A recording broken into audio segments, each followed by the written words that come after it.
Hi guide, this is अमन और आज हम लोग यूपी लेखपाल 2022 पेपर का एनालिसिस करेंगे। तो देखते हैं क्वेश्चंस किस पैटर्न पे थे।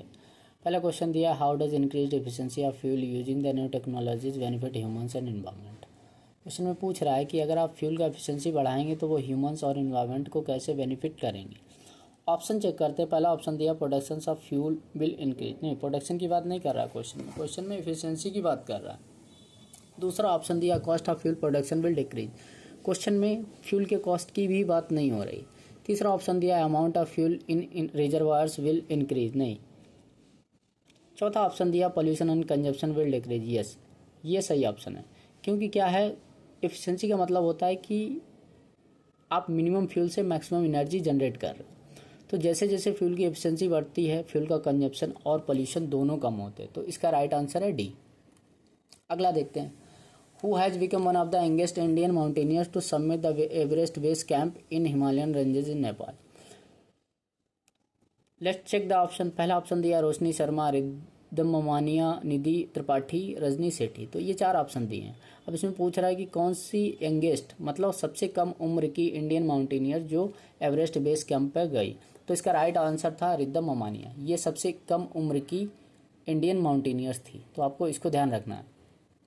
अगला क्वेश्चन दिया, which country chair the BRICS foreign ministers meet in May 2022। Option दिए, चाइना, इंडिया, रसिया, बेल्जियम। तो ये इंपॉर्टेंट हो जाता है। बहुत सारे इंटरनेशनल ऑर्गेनाइजेशंस हैं जिनका इंडिया मेंबर है और ब्रिक्स एक इम्पॉर्टेंट ऑर्गेनाइजेशन है। आपको पता होना चाहिए, इसका फुल फॉर्म पता होना चाहिए। BRICS, B means Brazil, R stand for Russia, I India, C China, ये साउथ अफ्रीका। तो ये 5 इंपॉर्टेंट कंट्री हैं जो इसके मेंबर हैं। लेटेस्ट में भी कुछ कंट्री ऐड हुए हैं। तो और आपको एक चीज़ और याद रखनी कि इनकी हर साल मीटिंग्स होती हैं और वो मीटिंग्स किस किस कंट्री में होती है वो काफ़ी इंपॉर्टेंट हो जाता है। तो इन्होंने क्वेश्चन में पूछा है कि 2022 में जो मीटिंग हुई थी वो किस कंट्री में हुई थी। तो इसका राइट आंसर है चाइना। और आपको याद रखना चाहिए कि इस साल की जो मीटिंग होने जा रही वो इंडिया में होगी। तो इसलिए भी क्वेश्चन से इंपॉर्टेंट हो जाता है। अगला क्वेश्चन है, who called Subhash Chandra Bose as Desh Nayak.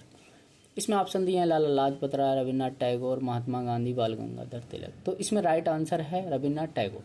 इसमें क्या होता है कि आपको पता होना चाहिए कि बहुत सारे जो फ्रीडम फाइटर्स थे, ग्रेट लीडर्स थे इंडियन इंडिपेंडेंस के टाइम, उनको लोगों ने बहुत सारे टाइटल दिए थे। जैसे गांधी को महात्मा बोलते हैं, रविन्द्रनाथ टैगोर को गुरुदेव बोलते हैं, पटेल को सरदार पटेल बोलते हैं। तो आपको पता होना चाहिए कि ये उपाधियां इन लोगों को किसने दी थी। ये इंपॉर्टेंट हो जाता है, आपको पता होना चाहिए। ऐसे क्वेश्चन नेक्स्ट भी आगे भी फ्रेम कर सकते हैं। अगला क्वेश्चन दिया है कि the campaign which against which princely state was given the code name operation polo. इसमें ऑप्शन दिए हैं, कश्मीर, जूनागढ़, हैदराबाद, गोवा। तो आपको पता होना चाहिए कुछ ऑपरेशंस के बारे में जो इंडियन गवर्नमेंट ने कंडक्ट करा है, राइट। जैसे ऑपरेशन पोलो की बात करता है तो ये ऑपरेशन 1948 में निज़ाम ऑफ द हैदराबाद के अगेंस्ट हुआ था। निज़ाम हैदराबाद का, वो हैदराबाद को एक इंडिपेंडेंट स्टेट बनाना चाह रहा था। उसके विरुद्ध में इंडियन आर्मी ने इस ऑपरेशन को कंडक्ट किया था। और भी बहुत सारे ऑपरेशंस हैं। आपको पता होना चाहिए कि इंडिया में ये सारे स्टेट जैसे कश्मीर, जूनागढ़, गोवा, हैदराबाद, ये कैसे इंडिया का पार्ट बने। तो जब कश्मीर की बात करते हैं तो आपको पता है इंस्ट्रूमेंट ऑफ असेसन जो कश्मीर के राजा ने साइन किया था इंडियन गवर्नमेंट के साथ। जूनागढ़ की बात करते तो यहाँ पे रेफरेंडम हुआ था, जनता ने वोट किया था इंडिया से मिलने के लिए। D option, Goa. गोवा को भी इंडिया ने लिबरेट कराया था पुर्तगीज से, और उस ऑपरेशन को क्या नाम दिया गया था वो आप लोगों को बताना है। तो ये ऑपरेशंस काफ़ी इंपॉर्टेंट हो जाते हैं इस एग्ज़ाम के पर्सपेक्टिव से।